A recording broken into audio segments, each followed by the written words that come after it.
నమస్తే, welcome to Abhinav Bharat morning edition. నేను సుమబాల.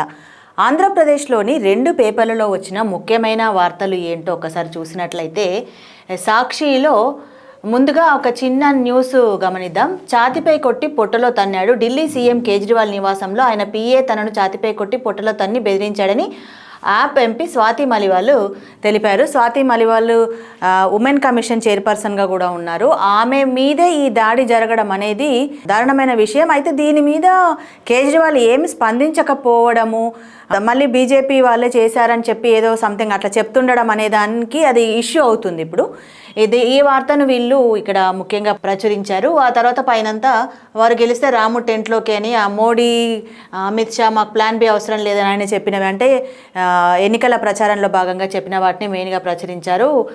రాయ్బరేలీలో రాహుల్ని మీకు అప్పగిస్తున్నా అని సోనియా గాంధీ చెప్పినట్టుగా ఆమె అన్న మాటల్ని ఒక చిన్న బాక్స్ ఐటమ్ వేసి వివరాలు వేరే పేజీల్లో వేశారు. ఇక మెయిన్ ఐటమ్స్ విషయానికి వచ్చేసరికి చేతులు కాలాక సిట్ అని చెప్పేసి సాక్షి ఒక బ్యానర్ ఐటమ్ వేసింది. ఏపీలో పరిస్థితులకు ఈసీ పక్షపాత వైఖరే ప్రధాన కారణం.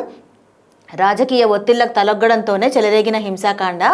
చంద్రబాబు పురంధేశ్వరి జాబితాకు ఈసీ ఆమోదంతో రెచ్చిపోయిన పచ్చముఠాలు అని చెప్పేసి టీడీపీ దాష్టికానికి పరాకాష్ట. అంటే పల్నాడులో కానీ రాష్ట్ర వ్యాప్తంగా చెలరేగుతున్న హింసకు పోలింగ్ తర్వాత కూటమి ఏదైతే పోలింగ్కు ముందు ఈ ఎలక్షన్స్కు ముందే కొంతమంది అధికారులను, పోలీస్ అధికారులను మార్చడం వీటి వల్ల చేసిందో వాళ్ళు మార్చిన చోటే జరుగుతుందని చెప్పేసి దీనికి కూటమే కారణం అని చెప్పేసి వీళ్ళు దానివల్ల సిట్ వేయాల్సి వచ్చింది. పోలీస్ అధికారుల మీదనే యాక్చువల్గా ఏదైనా జరిగితే పోలీస్ అధికారులు సిట్ వేస్తారు, కానీ పోలీస్ అధికారుల మీదే సిట్ వేయడం అనేది అదొక వింత విషయం.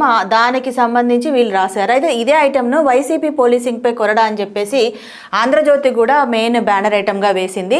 పోలింగ్ అనంతర హింసపై సిట్ అని చెప్పింది. అయితే ఇక్కడ వీళ్ళు ఏం రాశారంటే, దీంట్లో వైసీపీ వాళ్ళు ఏ పాపం మెరుగరట, తప్పంతా టీడీపీ నేతలదేనట, చంద్రగిరి గొడవలపై ప్రభుత్వానికి తిరుపతి కలెక్టర్ నివేదిక, టీడీపీ అభ్యర్థి పులివర్తి నాని గారిపై కర్రలతోనే దాడి చేశారట, అది కూడా 5 మాత్రమే, నివేదికలో కానరాని సమ్మెట, నాని భార్య సోషల్ మీడియాలో రెచ్చగొట్టారని ఉద్ఘాటన, వాస్తవాలు తెలుసుకునేందుకు చెవిరెడ్డి మోహిత్ రెడ్డి వెళ్లారు, సత్యదూరంగా ఆర్డీఓ నిశాంత్ రెడ్డి నివేదిక, దానికే కలెక్టర్ ఎస్.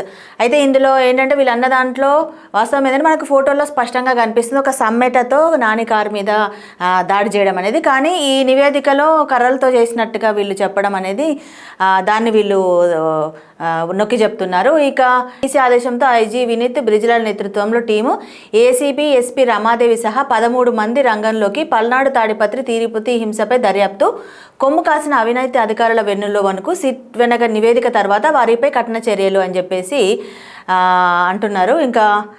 ఇక చిన్న హింసాత్మక ఘటన జరగడానికి వీల్లేదు, అన్ని జిల్లాల ఎస్పీలతో డీజీపీ వీడియో కాన్ఫరెన్స్, పోలీస్ బాస్కు వివరణ ఇచ్చిన ఆ 3 ఎస్పీలు.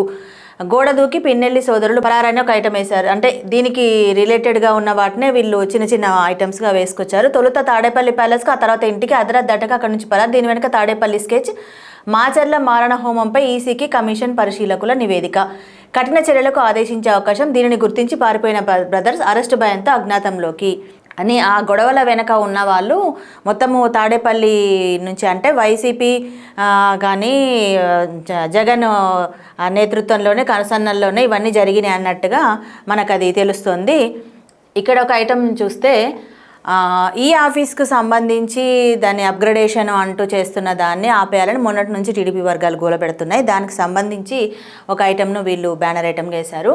అప్గ్రేడేషన్ నిలిపివేయాలని ఎన్నికల కమిషన్ ఆదేశం, సంబంధిత అధికారులకు పిలుపు, ఫైళ్ల భద్రతపై అనుమానాలు ఉన్నందున కొత్త సర్కారు వచ్చాక చేయాలని సూచన. ఆంధ్రజ్యోతి కథనం, బాబులేఖపై స్పందించి ఈ విధంగా తీసుకున్నట్టుగా ఐటమ్ వేసుకొచ్చారు. ఎన్నికల ప్రక్రియ ముగిసేదాకా అది అలాగే ఉంటుంది, ఇంకా దాంట్లో మార్పులు ఏమీ ఉండవు అని చెప్పేసి చెప్పారు. ఇంకా పేదలపై కపట ప్రేమ అని జగన్ నిధుల విడుదల విషయంలో ఒక ఐటము రాశారు. జగన్ బటన్ నొక్కుడు ఉత్తుత్తిదేనా, కాంట్రాక్టర్లకు మరో 700 కోట్ల బిల్లులు, అంతకుముందు 1400 కోట్లు, పేదల పథకాలకు మాత్రం జమ చేయరా. ఫిబ్రవరి నుంచి నొక్కిన బటన్ల విలువ 14,165 కోట్లు అయితే జమ చేసింది 1982 కోట్లు. కానీ కాంట్రాక్టర్లకు మాత్రం ఎక్కువ మొత్తంలో అప్పచెప్పేశారని చెప్పేసి మొన్నటి నుంచి వరుస కథనాలు రాస్తుంది ఆంధ్రజ్యోతి. అలాగే అందులోనే ఇది కూడా మళ్ళొకసారి ఇంకో ఐటెం రాసుకొచ్చారు. ఇక భావ ప్రకటన స్వేచ్ఛను హరించడమే అని కడప కోర్టు ఉత్తర్వులపై సుప్రీం తీవ్ర వ్యాఖ్యలు, స్టే విధిస్తూ మధ్యంతర ఉత్తర్వులు, వివేక హత్య గురించి మాట్లాడొద్దనపై షర్మిల పిటిషన్, ప్రతివాదులకు నోటీసులు, షర్మిల ఇతరులపై దాఖలైన ధిక్కరణ కేసులపైన స్టే. అంతకుముందు సుప్రీంకోర్టు ఏం చేసిందంటే ఎలక్షన్ కోడ్ అమల్లోకి వచ్చి ఎలక్షన్స్ ఇంకా దగ్గరకు వచ్చిన తర్వాత వివేక హత్య గురించి మాట్లాడొద్దు అని చెప్పేసి ఒక స్టే విధించింది.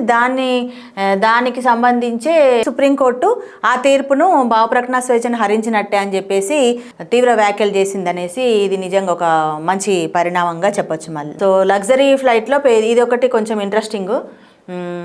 అంటే జగన్ నిన్న లండన్ టూర్కి వెళ్ళిన సంగతి తెలిసిందే. 17కి వెళ్ళి జూన్ 1కి ఏమో వస్తాడు తను.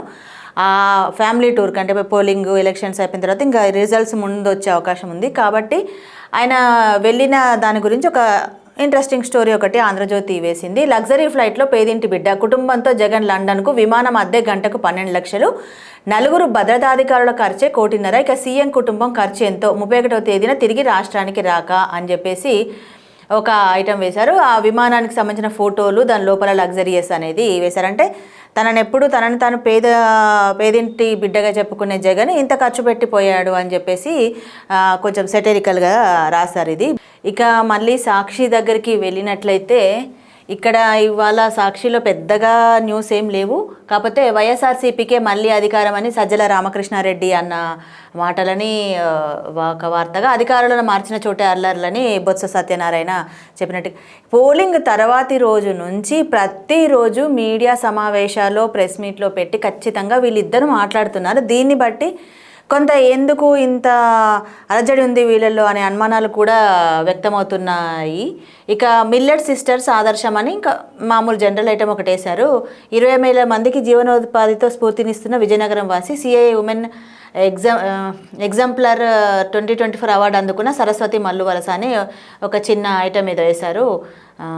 ఇక 29 అసిస్టెంట్ ప్రొఫెసర్ పోస్టుల భర్తీకి నోటిఫికేషన్ వచ్చిందని చెప్పేసి ఈ రోజు నుంచి 27వ తేదీలోగా ఆన్లైన్లో దరఖాస్తులకి అవకాశం ఉందని వేశారు. అదే సేమ్ సీఎం ఫ్లైట్ దానికి సంబంధించిన ఐటమే. కానీ ఇక్కడ ఇంకో ఏంటంటే విదేశీ పర్యటనకు వెళ్తున్నట్టుగా మిగతా వాళ్ళు ఆయన కేడర్లోని మంత్రులు వీడ్కోలు ఇస్తున్నట్టు ఇంకొక ఐటమ్ వేశారు.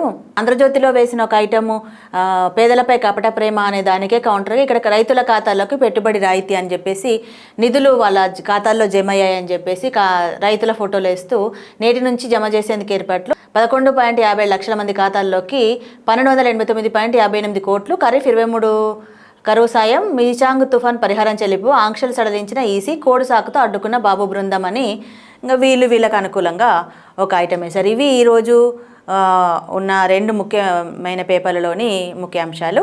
మళ్ళీ రేపటి వార్తలతో రేపటి ఎపిసోడ్లో కలుసుకుందాం. నమస్తే.